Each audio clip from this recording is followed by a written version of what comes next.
final analysis on this Early Times Bottled and Bond Blue Cap. Blue Cap meaning the current bottle. In fact, even the most recent bottle. This kind of like a more of a square shape as opposed to rounded. This is owned by the Sazerac Company, Early Times Distilling Company, as opposed to the Black Cap previously, I think before 2020, when Brown-Forman owned it.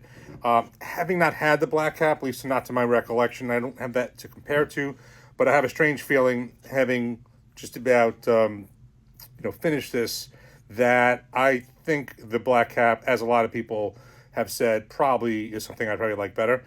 So let's just put this in perspective. I got this for $19 in New Jersey. So that means automatically it's probably even less in other places because New Jersey tends to be expensive. I got this. It's the only time I've ever seen it in Total Wine in North Jersey for $19. So let's put this in perspective. For $19, Bottled and Bond Early Times, a Sazerac Company product. I mean, you really can't get much cheaper than that for this kind of product. So just that alone, you can't really criticize it that much. However, given the hype and how, I was extremely excited to get this. So excited I got a backup bottle.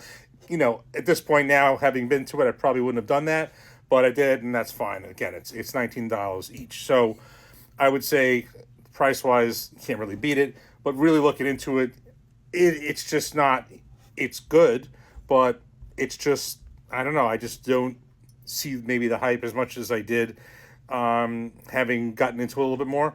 But again, I keep coming back to the fact of the price. But I would say for myself now, I have the backup bottle, but for, this is $19 for $23. I would much sooner get the Benchmark Full Proof. That's 125 proof.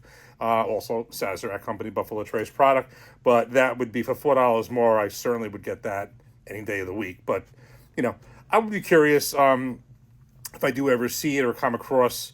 Not that I'm necessarily going to see it in the store, but if it just happens to make its way through my whiskey travels, I would be curious to compare the Black Cap to this, and I have a strange feeling I like it. But again, $19 or less, Bottled and Bond Early Times, what can you say? You really can't beat that. So here we go. We'll finish this one off in a little bit, and we'll save the backup for another time for any kind of comparisons such as that to come along. Cheers.